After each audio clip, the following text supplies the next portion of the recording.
Welcome to the Tuesday, March 28, 2023 Urbandale City Council meeting, and I'll ask Nicole to take roll call, please. Blake, Here. Carberry Montgomery, Here. Kroll, Here. McBurney, Here. and Obrick. Here. All right. Is there a motion to approve the agenda? So moved. Second. Nicole, second by McBurney. Discussion, roll call, please. Kroll, Here. Or yes. McBurney, Yes. Blake, Yes. Carberry Montgomery, Yes. Obrick. Yes. All right. Thank you for that. We move on to our regular agenda. First is a presentation regarding Bravo from the Executive Director, Sally Dick. Sally, welcome to our virtual meeting today, and we'll turn it over to you. Great. Thank you. I am going to try to share my screen. It's always an adventure to whether this is going to work or not. Do you see a PowerPoint presentation? Yes. Yes. Excellent. Well, great start then. Alas, it's over here. So I'm still talking to you, but I'm just looking over here to make sure that I'm following along with where we are. Just want to take a few minutes of your time today, first and foremost, to say thank you. I'm really grateful for the investment that the City of Urbandale makes in Bravo. What you contribute is what makes our work possible. And I especially want to thank Councilmember McBurney, who represents the City of Urbandale on the Bravo board, and also a shout out to your incredible city staff. Jan Herkey in particular has just been an outstanding partner to Bravo for many, many years. I know she wasn't able to join the call today, but want to make sure that we express our appreciation for her. I'm going to give you about 6 slides. It's a lot of information in a short amount of time. Please feel free to jump in and ask questions as needed, and then I'll certainly leave space at the end for discussion. So did that advance to the next slide? Yes. Great. So just a quick refresher, many of you have been around the block a time or two with Bravo, so this isn't new information, but Bravo was formed in 2004 when business and community leaders really recognized the essential role that quality of life would play in our region's future. At that point, it was determined that a regional entity dedicated to arts and culture would not only be efficient, but also terribly effective. We were originally a collaboration between 9 local partner governments. We have now grown to 17 local government partners. And we continue to act as a steward for hotel motel taxes for those partners. Bravo believes truly that arts and culture are directly connected to every single regional priority, from talent development to economic growth, mental health, transportation, you name it, arts and culture can and should play a role. The strategy, of course, that we're best known for in implementing this work is our grant making or our community investment. We certainly take our role as stewards of public funds very seriously. And we're proud to say that on behalf of the cities that invest in Bravo, we've invested more than $50 million since our first grant year in 2006. Our most recent grant cycle operating grants was we had 85 cultural partners that were funded, representing 13 of the 17 communities that support Bravo. A little interesting note there is that's actually 20 more organizations than we were funding pre-pandemic. That's not the trend we were expecting and not what has been seen in many communities across the country. They've seen a falling off of organizations, so we're definitely watching that as we look ahead. Just for a frame of reference, the organizations that Bravo supports have annual operating budgets that range from $2,500 a year up to $24 million a year. So there's a huge range of organizations that we're supporting. 66% of the organizations we support actually have annual operating budgets of below $250,000, so about 2/3 have annual operating budgets below $250,000, and about 50% of the organizations Bravo supports are entirely volunteer run. I know sometimes there's a perception that all of Bravo's attention and resources goes to the large, well-established organizations, and it's just important for you to understand that the data don't bear that out. We're supporting certainly the large regional entities, but also a lot of smaller, niche, local-based organizations. Certainly supporting these nonprofit cultural organizations is core and central to our business, but we know that there are other ways that we can support a robust regional cultural climate. And one way to do that is direct investment back into the communities that are supporting Bravo. Recognizing that public art is a really big priority for many of the communities across the region. In 2019, Bravo added a public art grant program. This program is to support public art master planning or the development and installation of pieces of public art, and only our 28E partners are eligible for this grant. We've only run it for 2 years. We did have to take a hiatus during the pandemic for a variety of reasons, but we've already invested $300,000 in public art across the region through this program. We actually have this program open right now as well. So we're in conversations again with your staff about opportunities for Urbandale to apply for additional funds through this program. This year, we've also added a public art grant program in collaboration with the Icon Water Trails. We think this is a huge deal for our region, and we want to make sure that art are incorporated along these outdoor assets and amenities that many communities are working on. Beyond grant making, it's important to recognize that Bravo also provides leadership on arts and cultural issues and opportunities. There are just certain efforts and initiatives that a single grant to a single organization just can't achieve.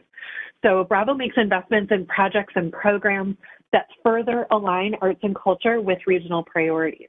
A couple of examples of things we're doing that are bringing that to life are Arts and Economic Prosperity 6. This is a national economic impact study that we're doing in partnership with Americans for the Arts. We will have results from this in October and look forward to sharing that with the community. It's going to be really, really exciting to have data longitudinal. We have data from the last time we did the study, but also to be able to compare our community and region to more than 400 communities across the country to see where we're excelling and where we have opportunities to continue to grow. The DART Art Shelters is a partnership recognizing the intersection of arts and transportation, wanting to make sure that people using public transit not only have access to shelters, but that it's a beautiful part of their day. So DART and the communities are working on the art shelter, or the shelters rather, and where those are needed on routes that are relevant. And then if a city wants to add public art to those shelters, Bravo is paying for that so that every community has some access to additional public art there. And then finally, we have a Passport to Culture program. This is the only program that Bravo runs, and it is direct investment into the school districts in the communities that support Bravo. We invested in the Urbandale Public Schools a little bit more than $6,000 this year for K through 5 students to access either school arts programming in their school or to take a field trip. We know those can be transformative experiences for young people, and we're happy to be able to support that program. All of this, of course, is feeding quality of life. It's a region that people choose to live and work and play. And I think it's important that you recognize that, but I don't want to forget that it's also a really important economic engine. The investments that you're making in Bravo are not only making this a nice place to live, but they're driving the local economy and the regional economy. The data I'm sharing here are old. Of course, we were going to do another study. It was scheduled in 2020. That would have been stupid. So that's why we pushed that back a little bit. But the data that we have are still really impressive. For the 2015 fiscal year, these results were released in 2017.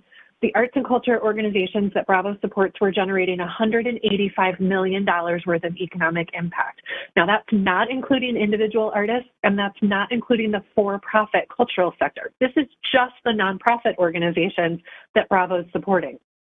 For context, during that year, Bravo invested about $3.5 million worth of public funds in these organizations, and they turned it into $185 million worth of economic impact. The math on that is about 50 to 1, and we'd challenge you to find another investment of public dollars that's generating that kind of ROI. Coming out of the pandemic, Bravo is, of course, like every organization and every community, reimagining our role. It's so important that we come back in a way that provides strong, resilient support for a connected cultural sector. Beyond that economic impact and quality of life, we have to make sure that arts and culture are seen as essential to achieving all regional priorities. Bravo already plays a leadership role in that work. I've demonstrated some of the places that we've been doing that, but we are firmly committed to evolving into a true regional arts council. Of course, we're going to maintain our focus on support for nonprofit organizations. Grant making will always remain our core and primary purpose. But for Bravo to remain nimble and responsive and relevant to the future vitality of arts and culture in our community, we have to focus on a broader scope of services. So we will amplify and champion the role of arts, culture, and heritage in delivering those broader cultural, economic, civic, and social impacts. We're going to focus on connecting and strengthening relationships between the cultural sector and the broader community. And we're very excited about opportunities to cultivate initiatives that establish arts, culture, and heritage as priority drivers of regional identities. We are actively implementing this plan, and I look forward to sharing our progress as we go. Finally, if you remember just one thing about this presentation or the role that Bravo plays for our community, please remember that your support for Bravo means your support for every single regional priority, from economic development to mental health, education, civic dialogue, transportation. Arts and culture are truly essential community pillars and a strong investment of public funds. I do want to thank you again for the opportunity to take a few minutes of your time. Again, thank you to Councilmember McBurney for your service on the Bravo board, and I'm happy to take any questions. All right, thank you, Sally. Any questions for Sally?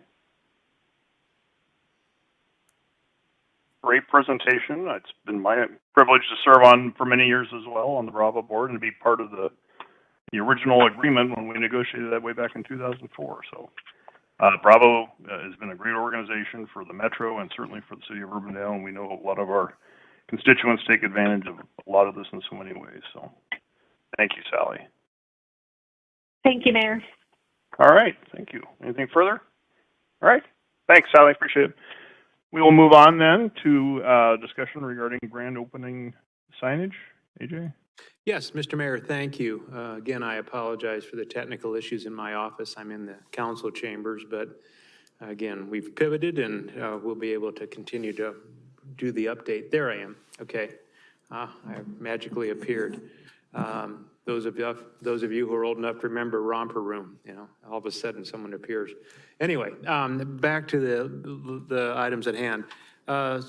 Several months ago, there was the beginning of the discussion about signage for grand openings and other special events that businesses may be having in our community. This was prompted by some issues that were raised by a local business about a year and a half ago about their violation of the sign ordinance, and that prompted staff to have a discussion and brought it forward for some initial discussion by council to have potential changes in our sign ordinance that would allow for event type of signage, grand openings, special activities, those type of things.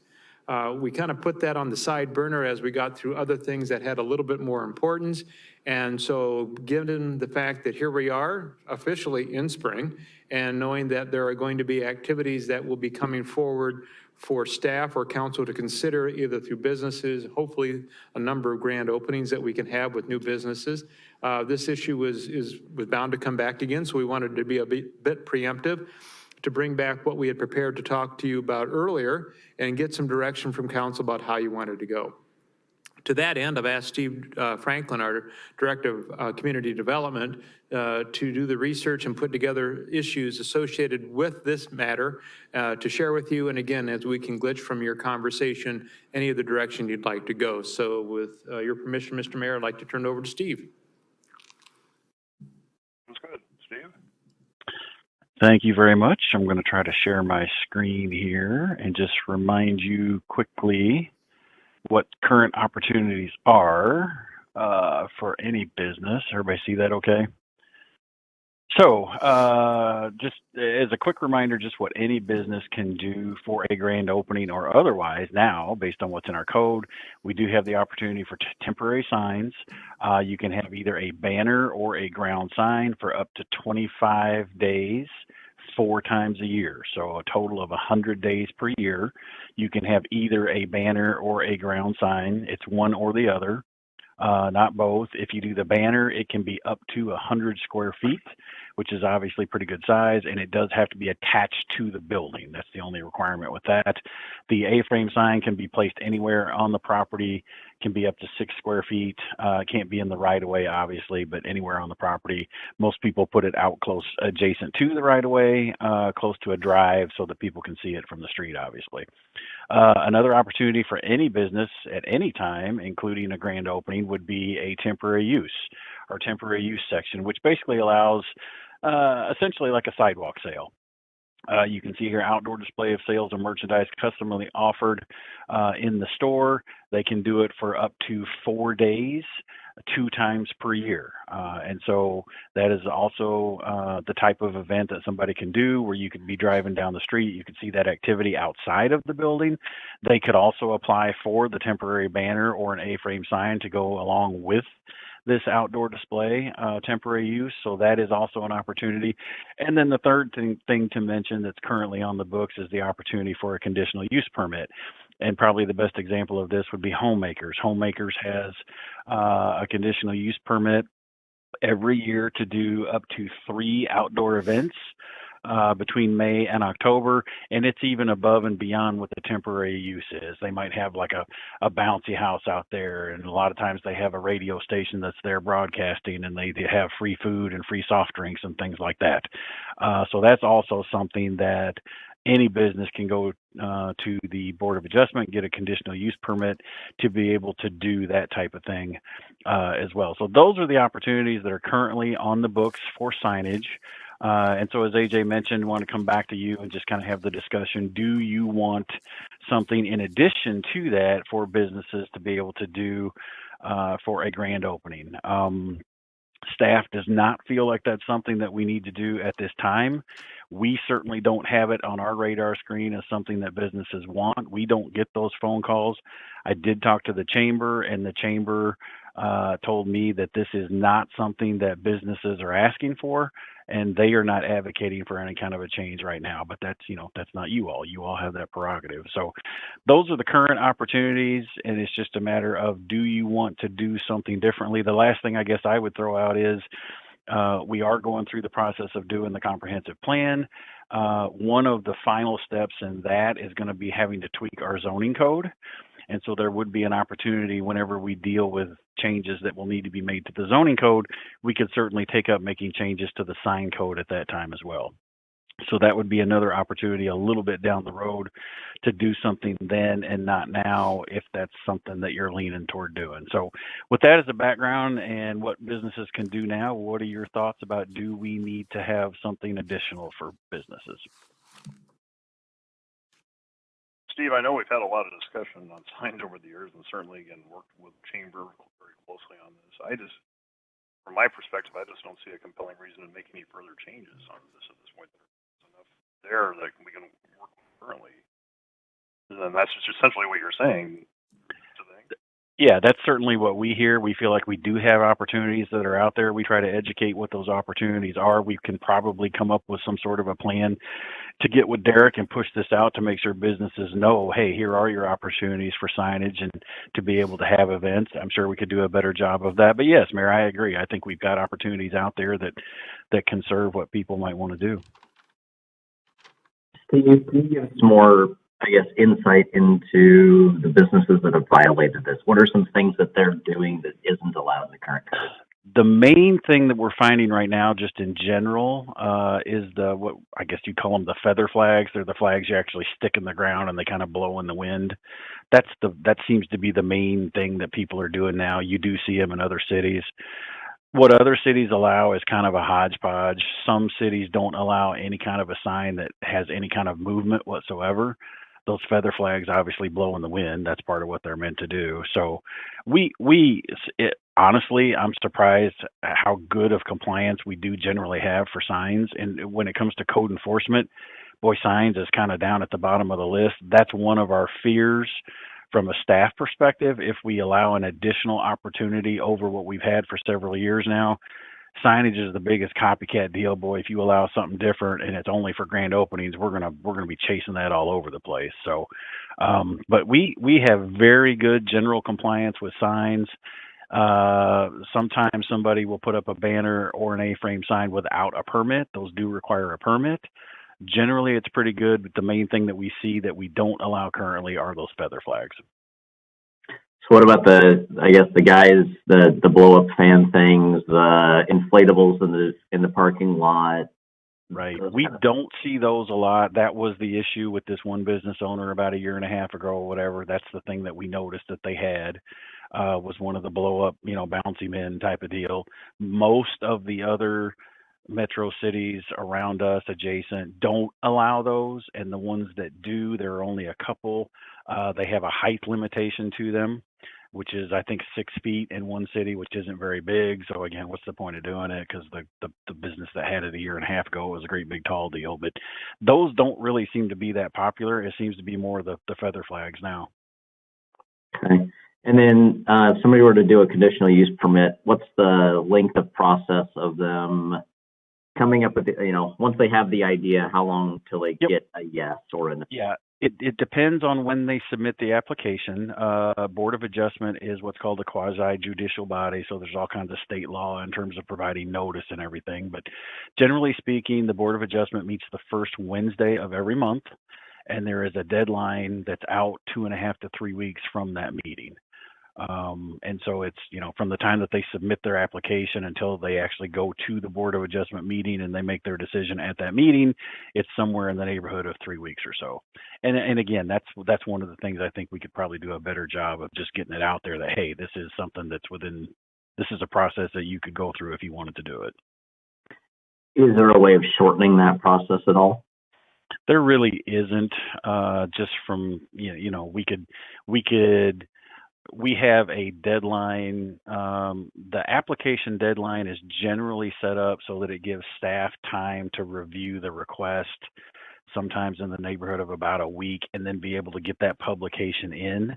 It could be shortened in that if it's a fairly straightforward situation for whatever a business wants to do, we could probably relax that deadline by a little bit. And just if they're calling us and talking with us, and we're having conversations about what they want to do, we could shorten that down unofficially, I guess, so to speak, and that we could shorten the time between we get the complete application, review it, and then make sure we get the publication in. By law, it has to be 4 days. We always give ourselves a little bit of room in there to make sure we've got time to review all the requests. So yes, we could work with somebody directly to shorten that time period.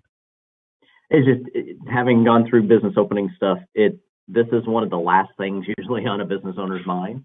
Right. And a 4-week delay in that process of, hey, we've got this event coming up. And so I didn't know if there was a way that would be an encouragement, is how do we shorten that time frame to honor it? Homemakers has the staff to deal with this. The 10-person office doesn't. And so how do we allow that, 10-person office the same chances that larger entities have to get there to that point? Do I wish we'd open it up some? Yes, but I also understand the challenges of enforcement. So, and then if somebody did, that'd be appreciated somehow. If somebody did want to do a temporary use, again, it's this section in our temporary use section, they do have the ability to do the temporary use, which allows them to move, basically the inventory of what they're selling outside. It can't be quite as wide ranging as a conditional use permit is, but still gives them the opportunity to have some special things going on outside and to get some of that temporary signage that can be done in a matter of a couple of days. So for whatever that's worth, keep that in mind. That's something we can turn around almost immediately for somebody. Yeah, and that covers retail businesses. It doesn't cover professional services. It doesn't cover, people that aren't selling a physical item. It doesn't cover. So right. Yep.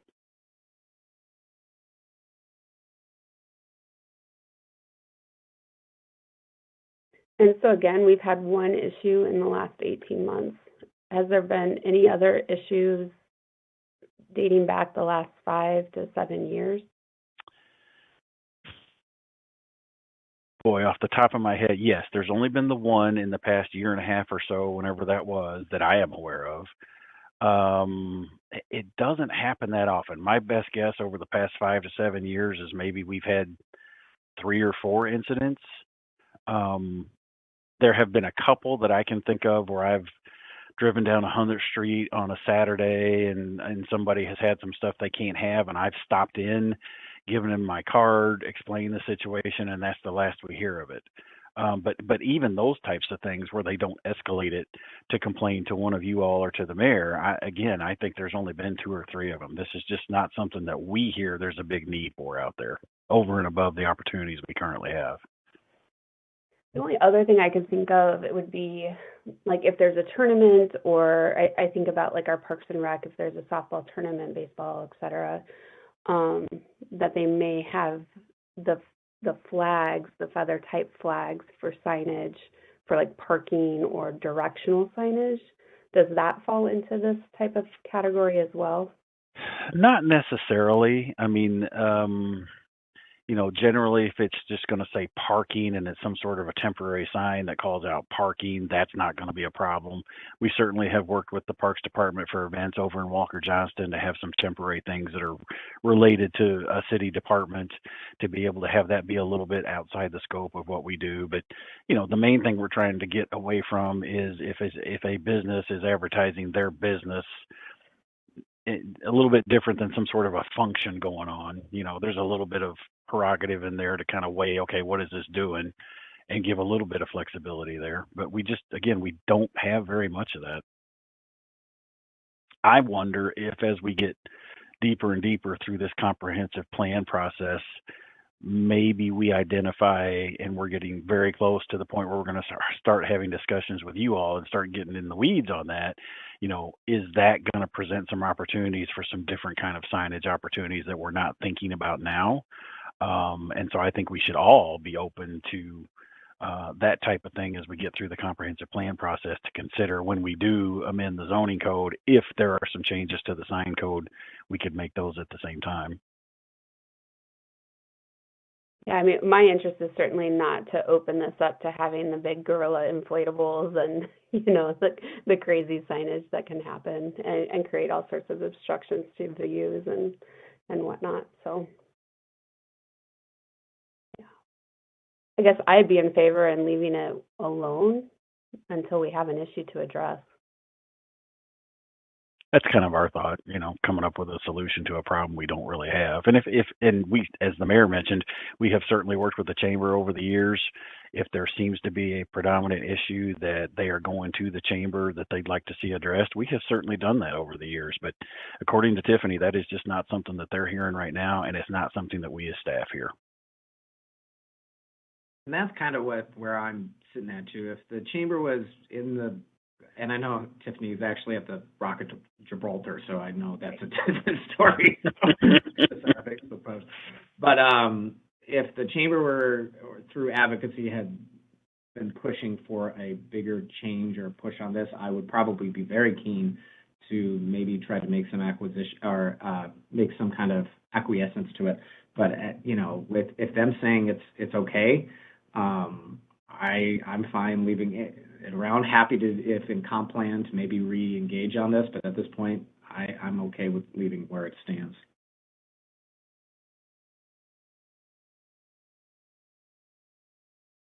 All right. Yeah, I'm of the same opinion.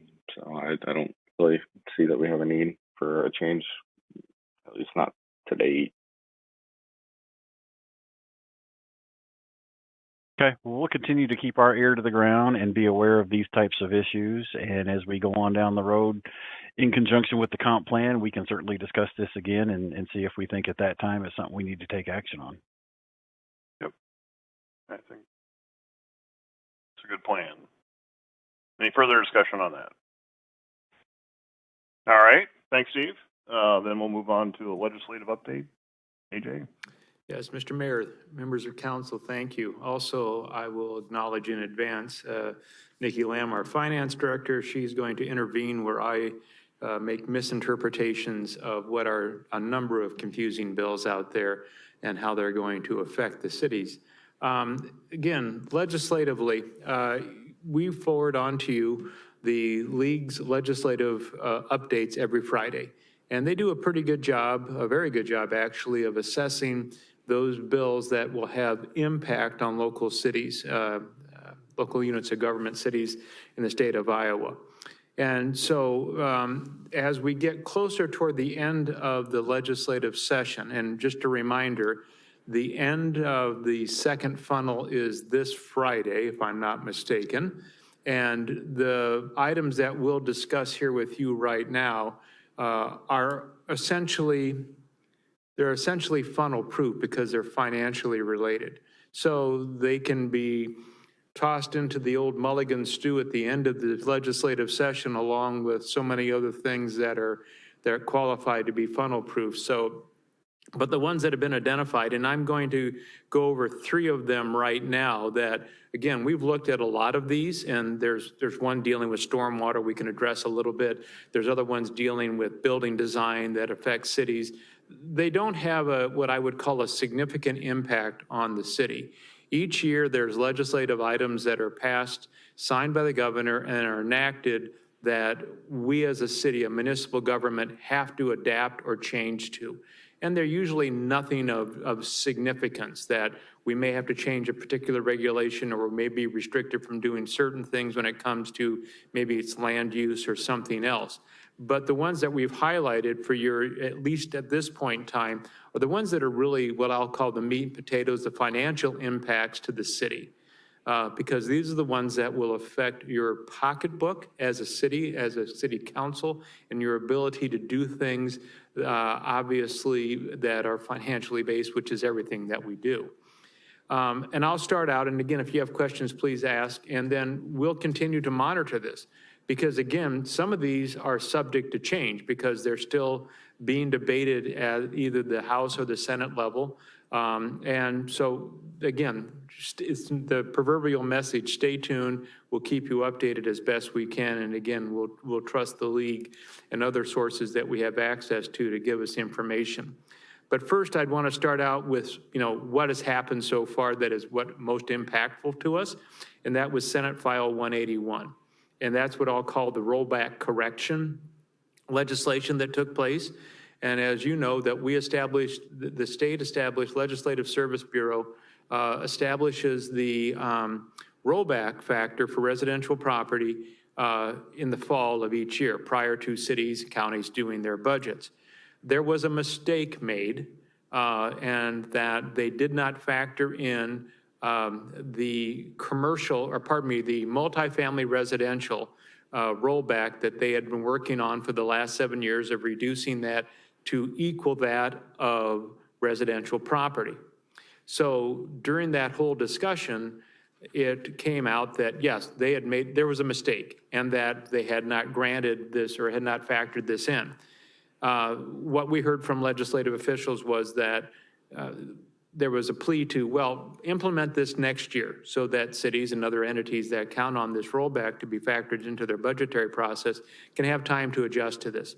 The message that we heard was, if we don't do this now, because this was the legislative intent, many of us consider this to be a property tax increase. And we talked to our constituents, and as you heard in our legislative update in December, that the majority party believes that property tax relief reduction, addressing that in some way, shape, or form or fashion is their legislative priority, and they've taken certain steps along the way. So again, this was implemented, this was signed by the governor, and as was demonstrated in your last week's presentation by Nikki during the budget review process, we made the appropriate adjustments in refactoring in what that new rollback would be for us, and then the effect it would have on the valuations, because county assessors then had to reevaluate property based on the rollback. So all that said, our correction, or the legislative correction, resulted in what we had, from where we were to where we are now, approximately a $927,000 reduction. So that was the hit that we took. And as we explained to you at the time, when we knew that was coming, that we have enough latitude within our general fund balance that we could absorb that. And that's a significant number. And so I don't want to downplay the fact that we were in a position to absorb it, but that now will be factored in going forward to the next fiscal years as we prepare for those. But again, the monetary loss for the city resulted in a $927,000 hit. The next item we had for review would be Senate File 356, and I'll call this the Property Tax Reform Bill. And really what this is, it is a focus on revenue availability to, for example, for cities, is that the limitation on revenues available and how the revenue comes into the city and how that affects your particular fund, or pardon me, your general fund levy. And so as we discussed previously at one of the council meetings when this was first being put together legislatively, that the outcome will be that there will be a consolidated general fund levy. And that will take there's a multitude of levies out there that cities could make themselves available, anywhere from 12 to 18, I believe there were. And there were some that you had to have voter approval on, some you didn't have, and some that were very obscure and only were really applicable to a very small number of cities.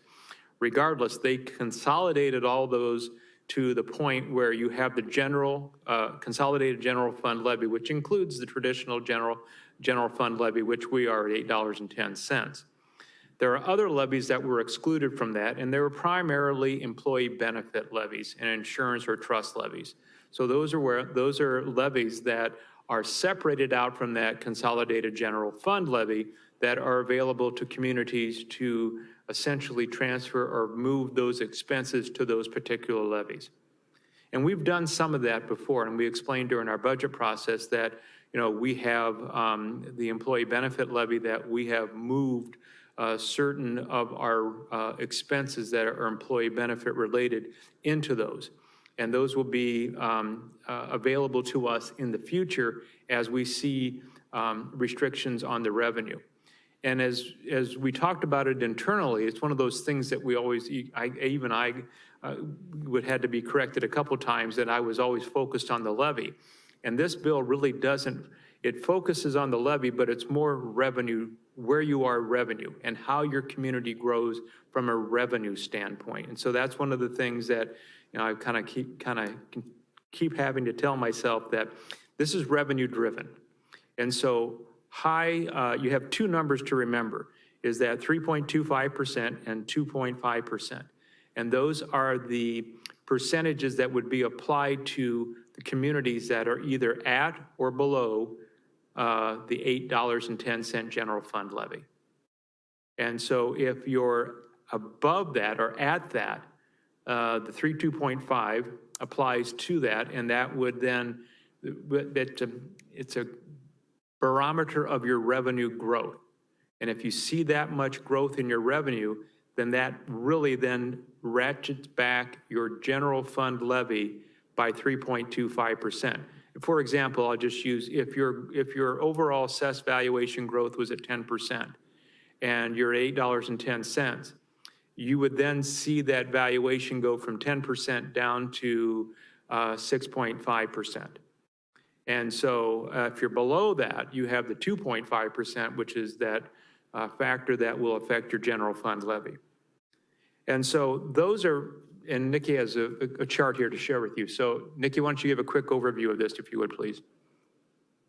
Yeah, this is the analysis that we did.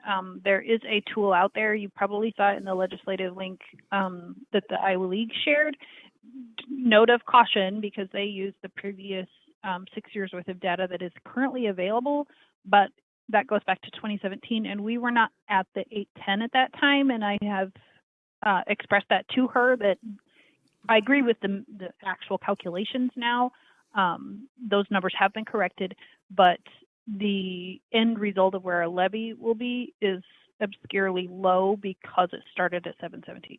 So given that, so I wanted to actually go through and calculate. I've proved out what is in the LSA's fiscal note. Urban Hill was an example city in that, but I wanted to actually go through and calculate that for myself to determine when will we need to start worrying about the impacts of 356. Not that it's bad. It's not. It's going to be. It is bad, but we have ways around it. As shifting, AJ just started to outline that of those employee benefits levies will stay the same. So we would normally be at 810. I use that assumption that we would normally have stayed at 810. There wouldn't be a reason for us to go down, other than the new consolidated rate under the Senate File 356. This is what he's talking about. So that 325 shave, they're calling it, will reduce our valuation growth. This is using our valuation that we know from 24, because we just set that, and using the 4.97, which is our average growth over the last 5 years, applying that same 497 across the board. So effectively it takes 497 minus 3.25. So it's shaving off that value and you get the rest. So this is what our revenue should have been under the new consolidated levy rate. This is what we will get. And then so per year, the green is the years that I have more than enough expenses that are currently paid under the 810 to shift. So effectively through year 4, we're doing pretty good. We'll start to have a little bit of put the brakes on that, because we have right in today's budget about just shy of 7.3 million that we can shift to the other levies that are currently uncapped. So just kind of trying to get a yeah, it's doable for the first couple of years. Our levy rate won't go down. So I think that's what in total. 810 will change and it will continue to creep down. And so this is out. Fiscal 33 is a extrapolated number down to $6.30 from our current 810, but it will then correspondingly increase the other levies for employee benefits, IPERS, 411, and other insurances, and we will just shift it. So barring all other things, we would still be at 1001. So it's property tax relief from the state perspective, but it's not going to equal any difference in our local property taxpayer. They will have the same impact. I'm just shifting the bucket. So I just wanted to make sure that you guys understand that too, as far as conversations with legislators and stuff. This isn't property tax relief. It's shifting the burden to a different levy, but it won't relieve any amount on the actual taxpayer. So that's what I wanted to show you, that we've done that side of it of yes, but we currently do have a lot of expenses that could be shifted effectively immediately if we wanted to. Questions on that? Does that make sense? Quick question on that, Nikki. You say it won't really affect the taxpayer. Is that true also in the out years, the 32 and 33, where we really don't have enough to cover the change? Well, that is when we will we'll be capped out. So this is when effectively I don't have any more expenses. Now this is in today's dollars, of course. This will shift as our total expenses go up. But in today's dollars, I have about 7.3 million that I can shift. So I can still take out of this in that fiscal 33 number, $9.8 million. Well, 7.3 of that today I could shift, but that starts to mean that I'm going to be missing $2 million worth of expenses that I can no longer cover through property taxes. So we will have to have an alternative revenue source to make that up, or you have to start cutting services. So that would be my point is they're not going to, I can't raise taxes unless those unlimited levies allow me to do the legitimate expenses that can be covered by that. But at some point I will have maxed out. I will be paying 100% of insurances and employee benefits from those levies. And then the core that's left is going to be unfunded then, because I can't do anything about it. The one caveat that's in there, and we're not in a negative growth or in a flat growth city, when you fall below the 2.5, you can reset this levy back to 810. So that boomerang could be extreme if in 1 year you happen to be relatively stagnant or something happens, or we, take a bunch more back into our TIF district, for example. We can manipulate the number a little bit, or actual economy changes such that we have lower growth. At 2.5, I can jack this back up to 810, and we would start the process over of shifting it back. Does that make sense? Yeah, and that's going to be my follow-up is what spitball tactics have other cities and discussion boards kind of had about, how to manage through this? So, that type of a Yeah. swing makes me think that they might go, hey, we're not going to issue any building permits for a year. Well, there's definitely some disincentivization of expansion in any kind of commercial valuation, being the biggest factor. Obviously, it's on the taxable piece. Yeah, I mean, I think that you'll force cities into a corner a bit of how are we going to raise revenue to meet the expectation of our community, because nobody wants to cut services.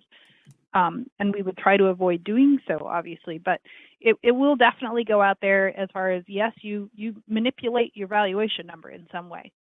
Permitting, use of TIF, all of those fun things. Those can all be taken into account. However, you also will have options of when we get into the red here, equipment replacement contributions will be the first thing to go. Specifically public safety. Those are essential corporate purpose. I can issue debt for that. So does that help our situation? No, but it puts it back on the debt levy. So that's a levy I can access, right? So effectively it will take away the funds that we're setting money aside responsibly to, have an equal effect on our budget. We could stop doing that, and that's, almost $4 million. So there you go. There's some of it. Do we want to be in that situation? Why would I issue, by then, hopefully we won't be issuing much past what we are now, 5 to 10 year debt for equipment that we turn over every 3 years. Probably not awesome. There is no segregation of growth and valuation due to new development or, Nope. or rehab. No, not at all. It's just the value of my house went up. Nope. No, they've had introducing pieces of that in the past. They have tried to identify that, but no, that is not part of the current bill. No, and So we'll Adam, react as it comes out, as it clarifies. Today, no, there is no clarification of that.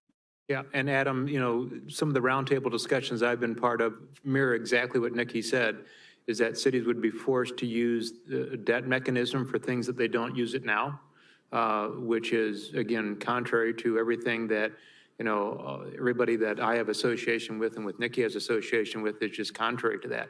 Why would you issue longer term debt, 5, 10 years for a 3-year useful life on a vehicle or a piece of equipment? Now, some of that we do now, and it does make sense to issue debt to buy a fire truck that is close to $1 million that has a 20, 25 year plus life. But it will force cities to be creative in that regard and to look at options where you can shift things around. We were talking internally about if you're at the highest level of growth, and if you're looking at a 15 to 18% growth rate in your revenues or your assessed valuation consistently, and you look at high growth areas, maybe as an example, I'll use maybe a Waukee or an Ankeny in the central Iowa region. They will make these adjustments and they'll have less of an impact. But for the medium growth cities like us, and again, with the reassessment that took place with the rollback adjustment, if this was in place now and we were at 8 point something for the valuation, that could take, that would take it down to, a little under 5. So, it would have for us, and, because I think our average for the last 10 years was something like just shy of 5% growth, valuation growth. And so if you look at that number and apply the 3.2, because we've been at 810, then you'll see how that impacts, what I would call, again, excluding the extremely at the high end examples for us, all of us, most of us in the middle. Yeah, that would be the biggest impact. It would force us to do things that we would not normally do under normal conditions as this changed. So again, we'll continue to monitor it.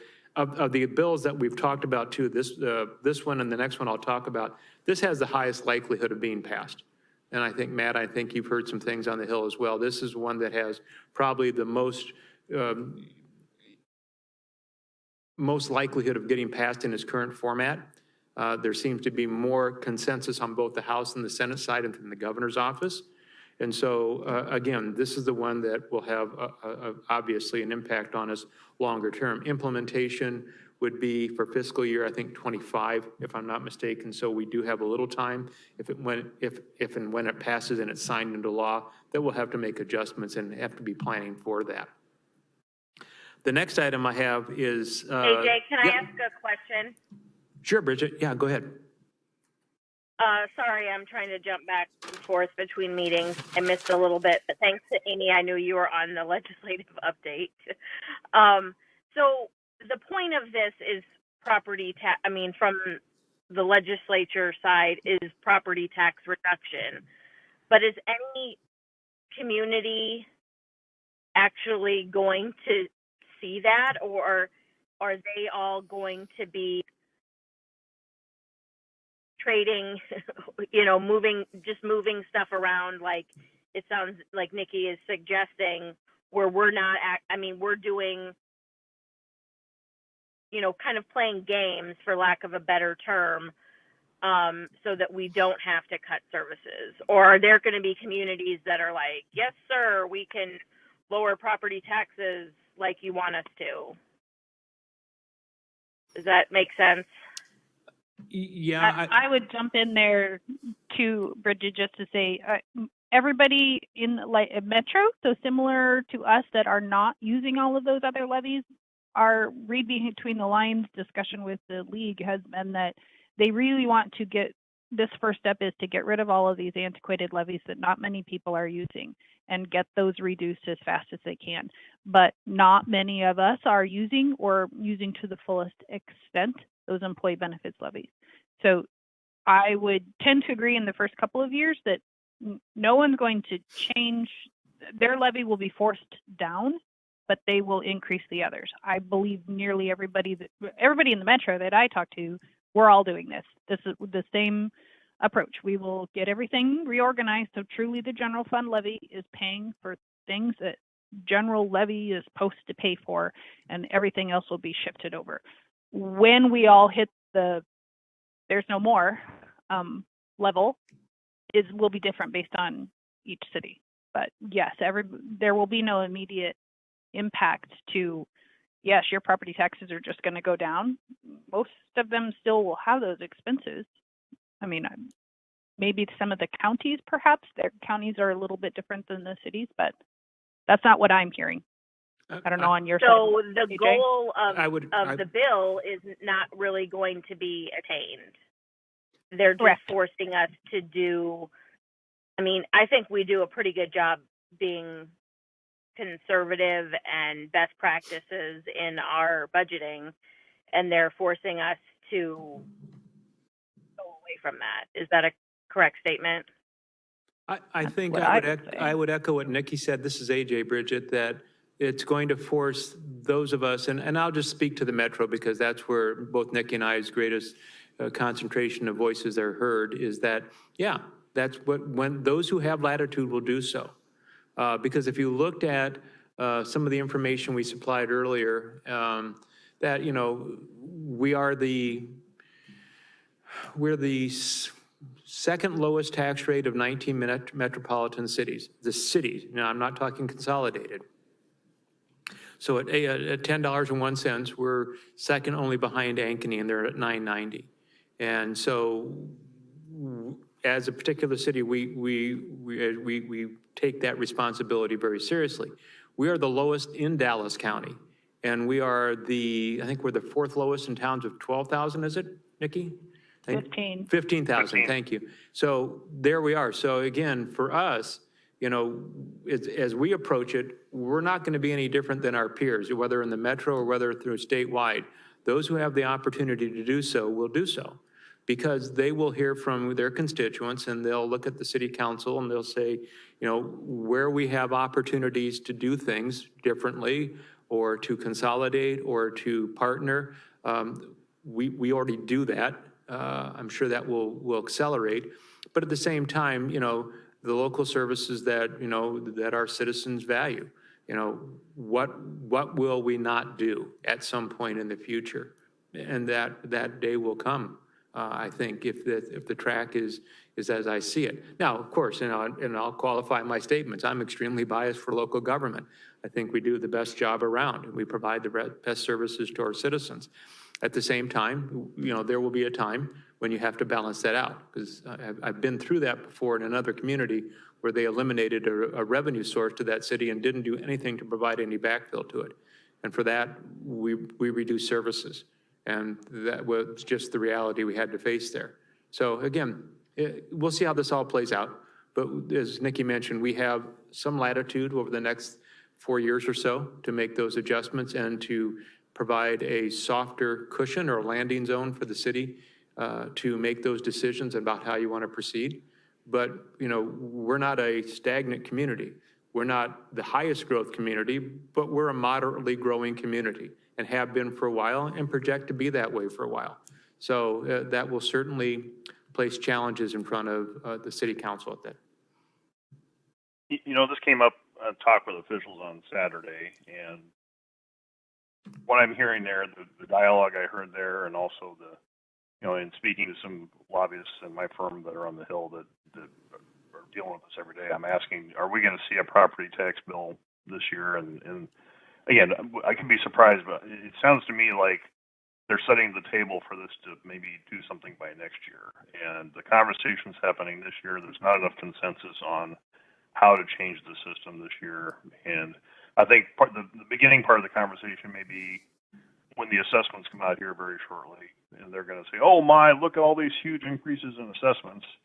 And then they'll take a year to continue that discussion and dialogue and have a bill that comes out maybe perhaps next year. So we certainly need to be vigilant on it. I fully agree that we need to be vigilant and keep the discussion going. But I'd be, frankly, at this point, I'm surprised if there is a property tax bill that comes out this year that gets passed. I, for one, hope you're correct, Mr. Mayor. I know of the ones that we have. The next one at Senate File 550, that's the one that we've heard has less of a likelihood to pass, only because there is the disconnect between the House, the Senate, and the governor's office on that.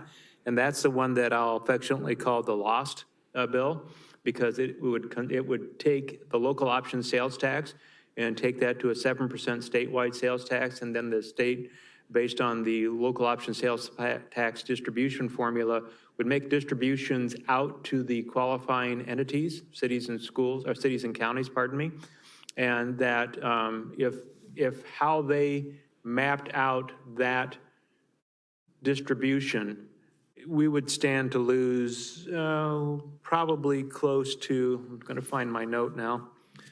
$437,000 for local option sales tax out of the Polk County area, or maybe that was in total, pardon me.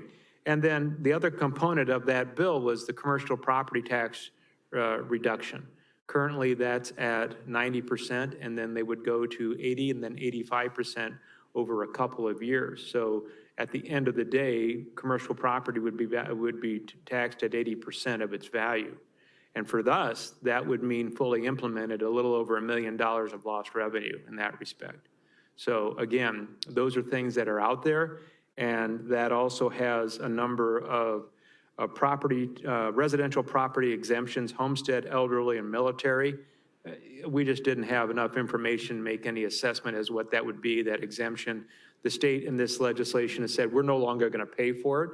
And so if it becomes exempt, then how that factors into, as it rolls downhill to us, and the taxable value of that property, I don't think it's a big amount comparatively speaking to other things, but since it's been paid for by the state, we just don't have enough background information to say definitively it's going to cost us, pick a number, 100,000, 200, 400, 500,000. So we'll just keep our eye on that. But that's the one that we're hearing has probably less of a chance to go. And if they both are a bit more contentious that we're not aware of, then, and again, Mr. Mayor, I think you're right, then they're setting the stage for next year. If they get through all the nuances and all the particular issues that there's disagreement with this year, and set it up for something next year. But again, we just wanted to, again, those were the ones that were the biggest financial impact if they were to happen. We just needed to be prepared and understand what that number might be. There's other ones that are out there that we've talked about, the stormwater regulation bill, which is Senate File 455, that essentially says that prohibits cities and counties from administering stormwater regulations that exceed or conflict with federal or state regulations. Well, there are no real state regulations because when they established these originally, the federal government said, state, you come up with the regulations, and the state pushed it down to locals and said, you come up with your own regulations. And so if they take away that, I don't know how that would exactly work, but we've talked about it internally. It essentially says that you can't create a regulation any greater than what the property was before it maybe redevelops or it changes hands. So again, we'd have to monitor that and see what impact that has. But I kind of chose that one only because of the council's concern for stormwater control, mitigation, and management that you've had an emphasis on, and whether or not that will be a big impact for us. Again, we'll have to see what the regulatory issues are associated with that or what we're going to be prohibited from doing. There's also some legislation about building design and land consolidation and those that we don't think are going to be impactful. The building design it prohibits local governments from adopting or enforcing certain building design regulations. We've long been known for predominantly brick development when it comes to commercial properties. That one might be in jeopardy, that you'd lose that ability to have that type of emphasis on building materials. But again, a lot of the buildings that we're seeing now, they see the value of having that brick facade, and so I think that would probably continue, but we would lose that regulatory authority. So again, we'll continue to monitor, but those are the big ones that we wanted to bring to your attention, particularly the ones that had significant financial impact on us. If in fact they all were in agreement and they passed and signed this year, we'd be in the preparation period for the next year of positioning us to absorb as much as we can and to shift.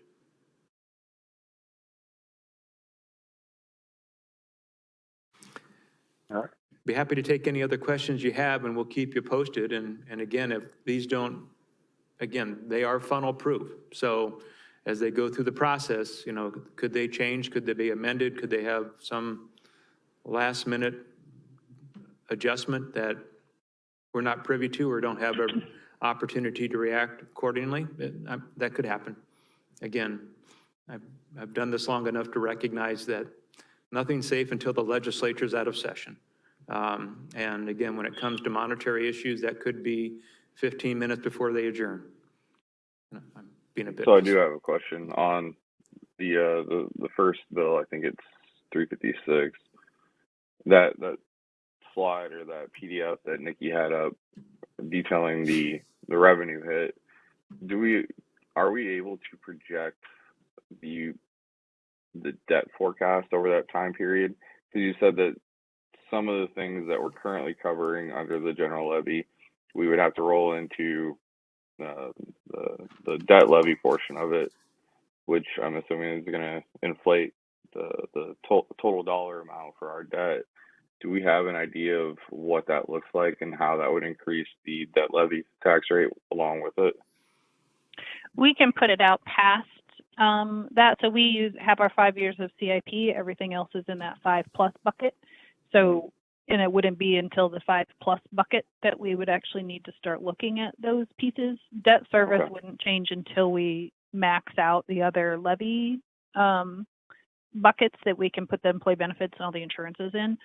So I don't currently have that because we haven't built out the debt schedules past the 5-year CIP, but I make a ballpark guess, I guess. Usually each debt issuance that we add on adds between 20 and 40 cents to the levy, but we normally have an equal value that we're retiring too. So that kind of snowballs if the local option sales tax bill would then go and they take that away in some way or lessen it. Well, now I can't pay off the debt.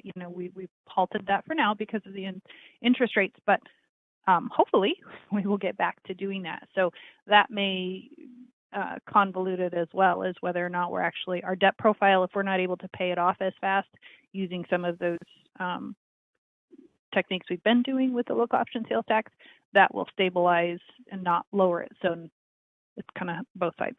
But yes, Yeah. we can make a general estimate based on average debt issuances per year, because we're in that 10 to 15 million a year bucket. Yeah, because I think when explaining this to people, just using the peer revenue numbers isn't going to hit them as hard as showing them how much our debt would increase as a result of this in the long range. So I don't know if there's something different that we can show to prove to people that this is not going to help them in the long run, at least from our standpoint.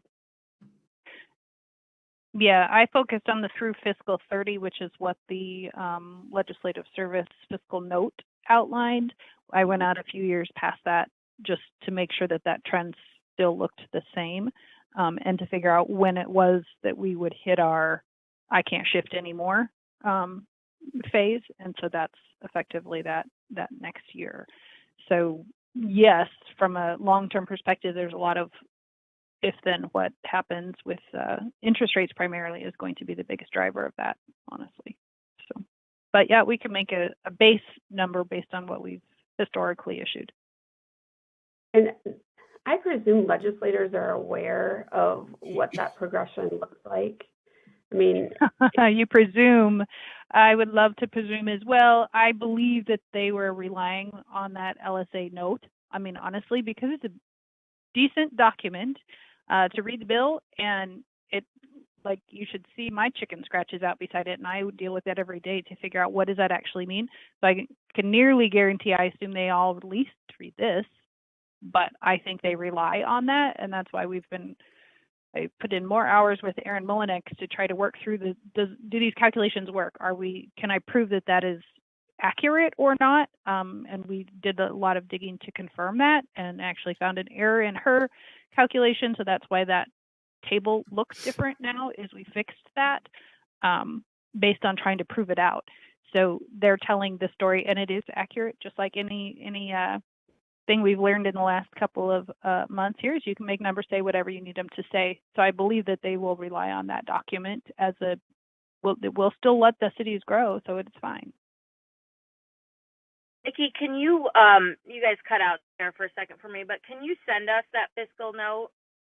Yeah. I'm sure it's over my head, but it's actually linked in the legislative update that AJ just sent out. Okay. We sent it out Friday? Curtis sent it out Friday. Yeah. Okay. Yeah, it's I linked think in there. It's been in the last Okay. couple of them. And Okay. it is now up to I'll date. go find that. I think I clicked on some of the links in there, but Yep. it was weekend. So are we keeping track, these two bills that we talked about, the lost bill and then the one before that, like total impacts for us, like to tell, Yes. Yes. Short answer, yes. And 400,000 for this, billion for that. right. Um, We shared. do we have, oh, go ahead. Well, I was just going to say, we shared for Senate File 181, for example, we shared that with our legislative folks. Is we said, this is the impact that we're going to have to us, and we were just like every other entity that relied on the state's establishment of the rollback that everybody had planned, and that's why the state extended the time period for budget adoptions, et cetera, for you to make adjustments in your levy or make adjustments in your expenditures. So that certainly is something we shared with our legislative folks. We have a meeting this Friday with Representative Dan, and we're going to talk to him about that. And, it will be here at City Hall. So he's accepted our invitation, come in and learn more about how we do our business, but more importantly, some of the impacts that we have here in front of you today. Well, that is great. I'm really excited that he's going to come in and learn more about the city of Urbandale. Yeah, we've had a couple dates that just didn't work for him or Nikki or I, so we've been dancing around the calendar for a couple weeks here, and we finally found one that worked for everybody. So, yeah, I think that'll be a very good meeting for him to understand how the largest city in Dallas County and the 12th largest in the state of Iowa functions. I just can't help but think, are legislators aware that it's simply going to be shifting the levies that we utilize? Good question. There's part of me that says their focus is so, as Nikki alluded to, that, the property tax reduction, and they see this as a mechanism to accomplish that, and to put caps on and to move that levy downward on the general fund, or, make the consolidation and move that general fund levy downward, or it stays the same, or it has the opportunity to go up depending upon your circumstances.